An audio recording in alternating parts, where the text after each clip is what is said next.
Are you the type who is super careful, always prepared, and you feel like you have to take care of everyone in your family? You feel so much responsibility for everyone's safety, joy, feelings, like all the things that it kind of crosses the line into stealing your life. Like you can't even remember when the last time was you did something for yourself because you've been so over focused on everyone else's stuff. If that sounds like you may be struggling with responsibility OCD, and we're going to talk about how OCD twists the great qualities about yourself into something that is extremely exhausting. If you're new here, welcome to the Bossing Up Overcoming OCD show. I'm your host, Erin Davis. I'm an OCD therapist, wife, mom to 3, and dog mama. So here's the thing. Being careful is good, being prepared is wise, and being responsible is a great quality to have. But I'm sure you've noticed that there have been more than enough times where you've experienced an immense amount of pressure to get everything right, perfect, or maybe when things don't go perfect, you blame yourself. So here's some examples to help you decide the difference between being responsible and having responsibility OCD. Now, of course, I'm not here to diagnose you, and I don't encourage you to diagnose yourself. As always, get in with a doctor, get in with a trained OCD therapist so that you can get the appropriate help that you need. All right, let's say checking the weather before a road trip. Reasonable. But with OCD, it crosses the line of being reasonable because then you may be checking the weather 5 times, like just before driving to the grocery store. Or maybe you're researching whether thunderstorms cause fatal accidents and then avoiding driving on the road for fear that something bad may happen.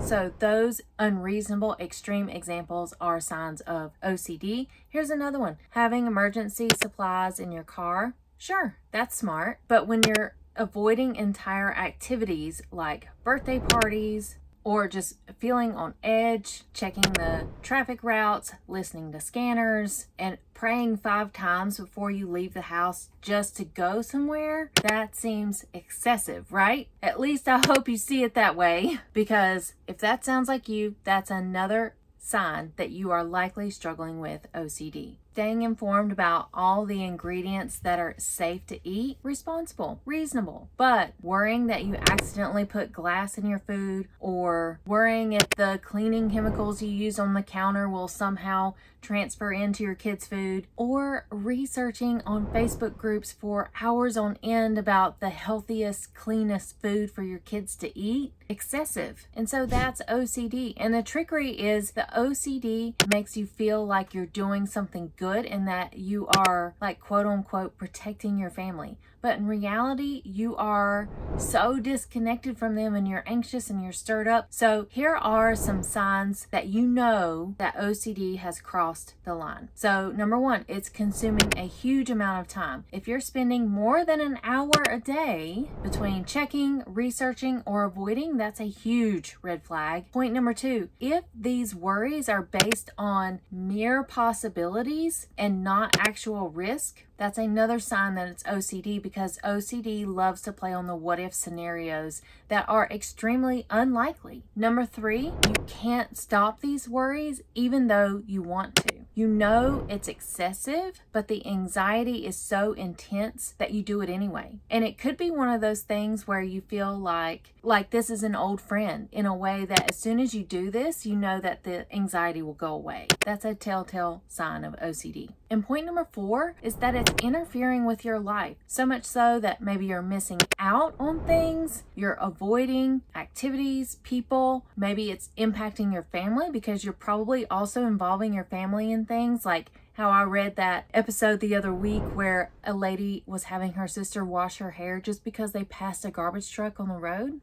But here's the key difference. Healthy caution is based on actual risk, and your response is in proportion to the situation. So you just kind of have to check yourself. Like, is this reasonable or not? And it's really hard to deal with the uncertainty of it all. I totally get it. But let me tell you about a client, Michelle. that I've worked with. So she would check the weather apps obsessively before taking her kids anywhere. She'd avoid roads that were like taking her to the other side of town because those roads seemed too dangerous. She'd follow these elaborate routines after going out anywhere. Like people had to take their shoes off at the door, had to go take showers, and if they had gone to an indoor playground, yeah, oh my gosh, everyone is getting full baths, soap everywhere, and it was like this never-ending thing, almost like she needed a hazmat suit to deal with their laundry thereafter. And it got to a point where even her kids got anxious because they knew that they couldn't touch things, or when they got home, it'd have to be this whole routine of washing up, and doing things a certain way to help,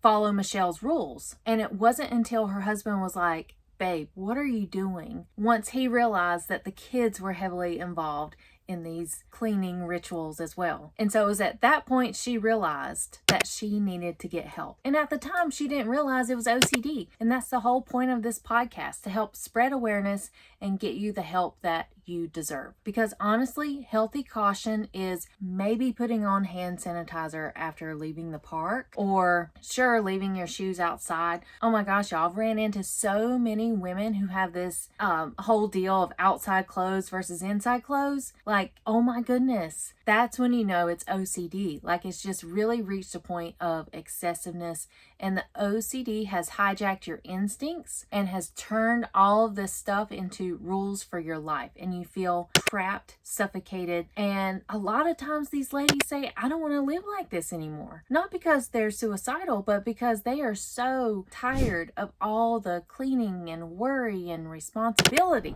and the weight on their shoulders. So while the checking, the cleaning, the caretaking that's going on, it isn't keeping anyone safer, and it isn't preventing any disasters. These elaborate routines are not protecting your family. All in all, it's just feeding the OCD. So in the next episode, I'm going to talk about why these behaviors feel like life or death, and the neuroscience of why OCD feels so urgent. But for now, you can ask yourself, is this reasonable or not? And that can help you try to check yourself with the OCD. Don't try to go into a lengthy discussion and justify it. Keep it simple. Is it reasonable or not? And be sure to check out my private podcast where I go much deeper into the why and the strategies behind helping you with OCD. Link is in the show notes, and I'll look forward to seeing you back here next week. Bye.